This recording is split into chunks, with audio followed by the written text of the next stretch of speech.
Hello friends, કેમ છો બધા? સ્વાગત છે તમારું મારી પોતાની ચેનલ અભિષેક એજ્યુકેશન ગુજરાતીમાં.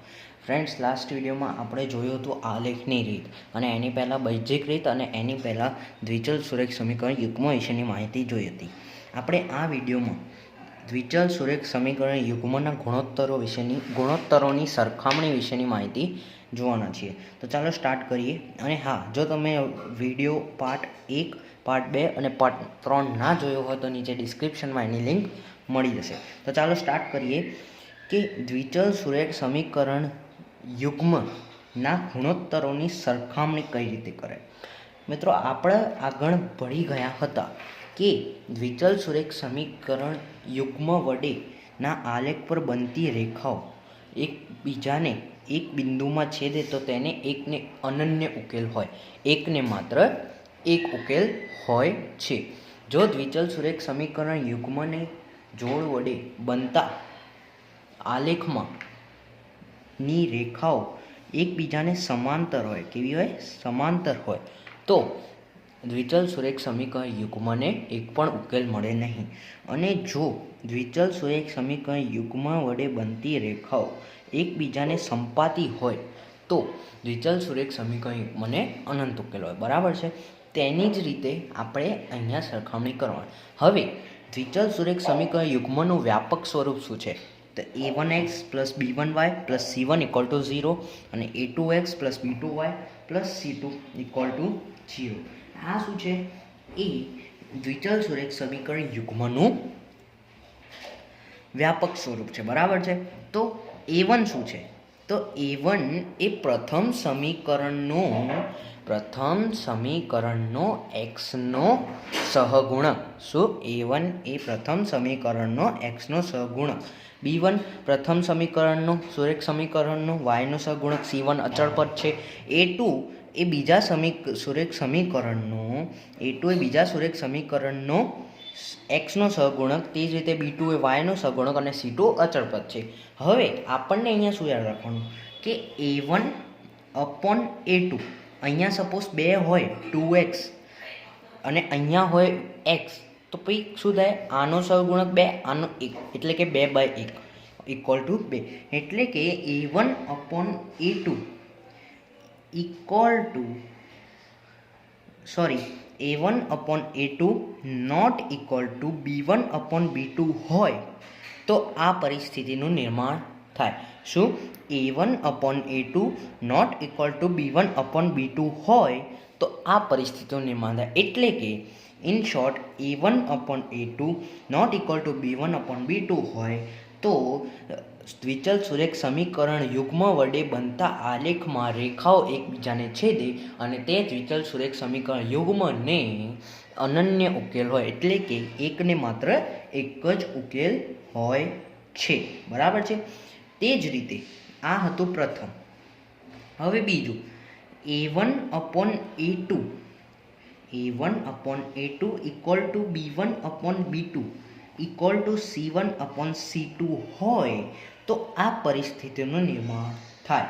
a1 upon a2 equal to b1 upon b2 equal to c1 upon c2 હોય એ તો દ્વિચલ સુરેખ સમીકરણ યુગ્મમાં આલેખ વડે બનતી રેખાઓ એ એકબીજાને સંપાતી હોય, પરિણામે તેના દ્વારા મળતા ઉકેલ અનંત ઉકેલ હોય, એટલે કે તેને અનંત ઉકેલ મળે છે. ચાલો ત્રીજી વાત કરીએ કે a1 અપોન a2. હવે સમાંતર વાત કરીએ કે a1 upon a2 equal to b1 upon b2 not equal to c1 upon c2 હોય તો આ પરિસ્થિતિનું નિર્માણ થાય. એટલે કે a1 upon a2 not equal to a1 upon a2 equal to b1 upon b2 not equal to c1 upon c2 હોય તો દ્વિચલ સુરેખ સમીકરણ યુગ્મમાં બનતી રેખાઓ એકબીજાને સમાંતર હોય, પરિણામે તે દ્વિચલ સુરેખ સમીકરણ યુગ્મને કોઈ ઉકેલ મળે નહીં. એટલે કે આ 3 વસ્તુ યાદ રાખવાનું છે. અને સ્વાધ્યાય 3.2માં આના દ્વારા જ આપણા દાખલા પૂછેલા છે. ઓકે, તો ફરીથી યાદ કરો, a1 અપોન a2 એટલે કે આ નોટ ઇક્વલ ટુ B1/B2 હોય તો દ્વિચલ સુરેખ સમીકરણ યુગ્મને ફક્ત એક જ ઉકેલ હોય, અનન્ય ઉકેલ હોય. A1/A2 equal to B1/B2 equal to બધું સરખું જ હોય, C1/C2. ધારો કે અહીંયા હોય 2/1 એટલે કે 2, અહીંયા હોય 4/2 એટલે કે 2, અહીંયા પણ હોય કે 2/1 તો અહીંયા પણ 2 થાય. બરાબર, કંઈ પણ રીતે દ્વિચલ સુરેખ સમીકરણ યુગ્મમાં A1/A2 નોટ A1/A2 બરાબર B1/B2 બરાબર C1/C2 હોય તો અનંત ઉકેલો મળે છે. તે જ રીતે A1/A2 equal to B1/B2 not equal to C1/C2 હોય તો સમીકરણ યુગ્મને શું સમાંતર એટલે કે કોઈ પણ ઉકેલ મળતો નથી. તો ચાલો મિત્રો સ્ટાર્ટ કરીએ એના સંઘટના દાખલા. એના સંઘટના દાખલા સ્ટાર્ટ કરીએ. તો મિત્રો અહીંયા આપેલ છે આપણું સ્વાધ્યાય 3.2નો બીજા પ્રશ્નનો પહેલો દાખલો. બરાબર છે. તો એમાં એવું કીધું છે કે નીચે આપેલ દ્વિચલ સુરેખ સમીકરણ યુગ્મથી બનતી રેખાઓ એક બિંદુમાં છેદે છે, સમાંતર છે કે સંપાતી છે તેમ A1/A2 B1/B2 અને C1/C2ની ગુણોત્તરોની તુલના કરીને નક્કી કરો. જો તમારી પાસે ચોપડી હોય તો પાન નંબર 41 ઉપર આ દાખલો આપેલ છે. એટલે કે આપણે પરીક્ષામાં આ રીતે પૂછી શકીએ.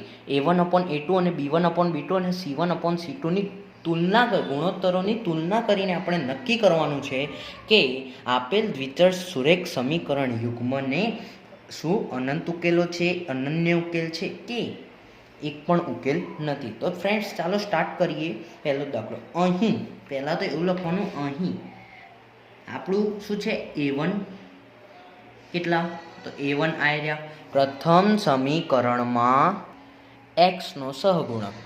પ્રથમ સમીકરણમાં એક્સનો સહગુણક એટલે કે 5x માં 5A1 ગણાય. તે જ રીતે A2 એની નીચેની બાજુ એટલે કે બીજા સમીકરણમાં એક્સનો સહગુણક બરાબર છે. B1 -4, B2 6, C1 8 અને C2 -9 થાય છે. ફરીથી A1 એટલે કે પ્રથમ સમીકરણમાં એક્સનો સહગુણક, B1 એટલે પ્રથમ સમીકરણમાં વાયનો સહગુણક, C1 એટલે પ્રથમ સમીકરણમાં અચળ પદ, બીજામાં A2 બરાબર બીજા સમીકરણનો એક્સનો સહગુણક, B2 બરાબર બીજા સમીકરણનો વાયનો સહગુણક અને C2 બરાબર અચળ પદ, બીજા સમીકરણનું અચળ પદ. બરાબર છે. તો હવે મિત્રો આપણે A1/A2 B1/B2 અને C1/C2ના ગુણોત્તરોની તુલના કરીને નક્કી કરવાનું છે કે આપેલ દ્વિચલ સુરેખ સમીકરણ યુગ્મને અનન્ય ઉકેલ છે, અનંત ઉકેલ છે યા એક પણ ઉકેલ નથી. જોઈએ તો ચાલો સ્ટાર્ટ કરીએ કે A1/A2 ઇક્વલ ટુ કેટલા, 5/7 બરાબર. B1/B2 બરાબર -4/6. આનો હજુ ભાગાકાર થશે એટલે કે આને 2 વડે હું ભાગું તો -2, આને 2 વડે ભાગું તો 3 એટલે કે -2/3. તે જ રીતે C1/C2 બરાબર 8/9 બરાબર -8/9 થાય. બરાબર છે. માઇનસ ઉપર જ જતું રહે એટલે કે -8/9 થાય. એટલે કે હવે આપણે જોઈ શકીએ છીએ કે અહીં A1/A2 not equal to B1/B2. કઈ રીતે? જો 5/7 અને -2/3 બરા સરખા નથી. જો અહીંયા A1/A2 not equal to B1/B2 આવી જાય તો C1/C2ની જરૂર જ નથી. જો તમે અહીંયા જોઈ શકો છો. હા, અગર A1/A2 ઇક્વલ ટુ B1/B2 આવી જાય તો C1 અને C2ની જરૂર પડે. બરાબર છે. પણ અહીંયા તો જરૂર નથી એટલે કે આ તો આખું જરૂર જ નથી. એટલે કે અહીં આપણે જોઈ શકીએ છીએ 5/7 બરાબર -2/3 ના થાય. બરાબર છે. એટલે કે આપેલ દ્વિચલ સુરેખ સમીકરણ યુગ્મને અનન્ય ઉકેલ છે. એટલે કે એકને માત્ર એક જ ઉકેલ જોવા મળે છે. બરાબર છે. અને આપેલ દ્વિચલ સુરેખ સમીકરણ જે પ્રશ્નમાં માંગ્યું છે કે આપેલ દ્વિચલ સુરેખ સમીકરણમાંથી બનતી રેખાઓ એક જ બિંદુને છેદે છે. બનતી રેખાઓ આમ પરિસ્થિતિનું નિર્માણ થાય છે. આમ અને આમ થતું નથી, બરાબર છે. સંપાતી પણ નથી અને સમાંતર પણ નથી, એકબીજાને એક બિંદુમાં છેદે છે અને અનન્ય ઉકેલ જોવા મળે છે. તો ફ્રેન્ડ્સ, આ હતો A1/A2, B1/B2 અને C1/C2 ની ગુણોત્તરની તુલના કરવાવાળો દાખલો. હવે આપણે આની જ સંગતનો એક બીજો દાખલો જોઈ લઈએ છીએ. હા, તો ફ્રેન્ડ્સ, આપણને અહીંયા સ્વાધ્યાય 3.2માં બીજા દાખલાનો ત્રીજો પ્રશ્ન આપેલો છે. તો એમાં આપણે 6x - 3y + 10 = 0 અને 2x - y + 9 = 0 આપેલો છે. તો આના ઉપરથી આપણે ચકાસવાનું છે કે દ્વિચલ સુરેખ સમીકરણ યુગ્મમાંથી જે બનતી રેખાઓ છે એ એક બિંદુમાં છેદે છે, બરાબર છે, એક બિંદુમાં છેદે છે, સમાંતર છે કે સંપાતી છે. આગળના દાખલાની જેમ જ જો અહીં A1 કેટલા છે? A1 = 6, A2 = 2, બરાબર છે. A1 = 6, A2 = 2, બરાબર. તે જ રીતે B1 = -3 અને B2 = -1. અહીંયા y આપેલો છે ખાલી, અને જો કંઈ ના હોય ને તો અહીંયા 1 સમજાય, બરાબર છે. તો અહીંયા માઇનસ છે તો -1. શું B2 = -1 થાય. અહીંયા y આપેલો છે ખાલી, પણ એની આગળ માઇનસ છે, કશું ના આપ્યો તો 1 ગણાય, પરંતુ માઇનસ હોવાને લીધે અહીંયા -1 થાય, બરાબર. તે જ રીતે C1 = 10 અને C2 = 9. આ તો એકદમ ઇઝી થઈ ગયું. હવે જે ઇમ્પોર્ટન્ટ છે આ રહ્યું કે A1/A2 કેટલા છે? 6/2. એટલે કે અહીંયા ભાગ ચાલે તો A1/A2 = 3 થઈ ગયું. તે જ રીતે B1/B2 કેટલા છે? તો B1/B2 = -3/-1. માઇનસ માઇનસ જાય એટલે કે B1/B2 = 3 આવી ગયું. એટલે કે આ બે પરિસ્થિતિમાંથી કોઈ પણ એક પરિસ્થિતિ બનશે. A1/A2 = B1/B2 થઈ ગયું. હવે C1/C2 પર આધાર છે, એટલે કે C1/C2 = 10/9. એટલે કે પરિણામ કેવું બન્યું? આ પરિણામ બન્યું A1/A2 = B1/B2 not equal to C1/C2. એટલે કે આપેલ દ્વિચલ સુરેખ સમીકરણ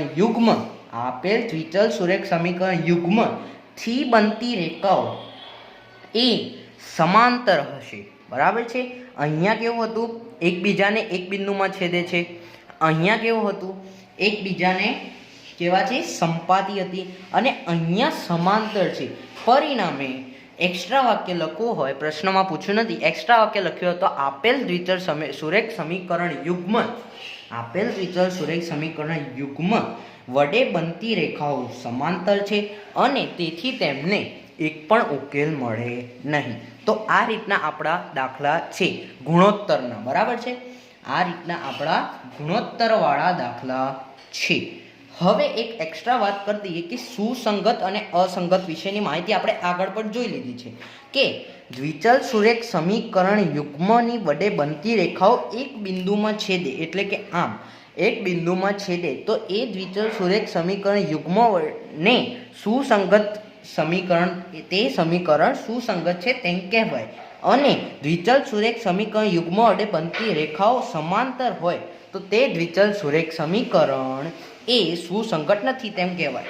તો બીજો પ્રશ્ન એ રીતે આપ્યો છે કે A1/A2, B1/B2 અને C1/C2 એમાંથી કયું દ્વિચલ સુરેખ સમીકરણ સુસંગત છે અને સુસંગત નથી. તો એમાં પણ એટલું જ આવે કે જે રેખાઓ જેમાં આવું પરિણામ આવે A1/A2 not equal to B1/B2 તો તે સુસંગત છે.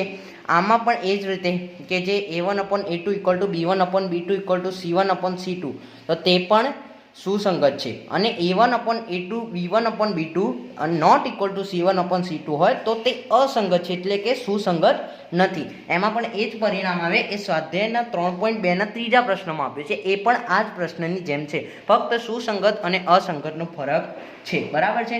હવે આગળ જે ચોથું પ્રશ્ન આપ્યો છે, નીચેના પૈકી કયું સુરેખ સમીકરણ યુગ્મ સુસંગત છે કે નથી તે જણાવો, અને સુસંગત હોય તો ભૌમિતિક રીતે ઉકેલ જણાવો. એ પણ તે છે કે આર્યું આપેલું હોય તો સુસંગત, સંપાતી હોય તો પણ સુસંગત, ખાલી સમાંતર હોય તો અસંગત એટલે કે સુસંગત નથી. અને જે સુસંગત છે જો સંપાતી અને એક બિંદુમાં છેદે તે આવે તો આપણને તેનો આલેખ રૂપે વર્ણન કરવાનું છે. તો તે પણ આપણે આગળ શીખી ગયા છીએ. બરાબર છે. તો અહીંયા આપણું આખો ટોપિક સમાપ્ત થાય છે. કયો? ગુણોત્તરોવાળો આખો ટોપિક ખતમ થાય છે. નેક્સ્ટ વિડીયોમાં આપણે આ જ દ્વિચલ સુરેખ સમીકરણ યુગ્મના જે એક્સ અને વાયની જે કિંમતો કઈ રીતે શોધવી તેની બૈજિક રીતો વિશેમાં પહેલી રીત આદેશની રીત વિશે આપણે જોઈશું. ત્યાં સુધી તમે આટલું રિવિઝન કરો. ઓકે.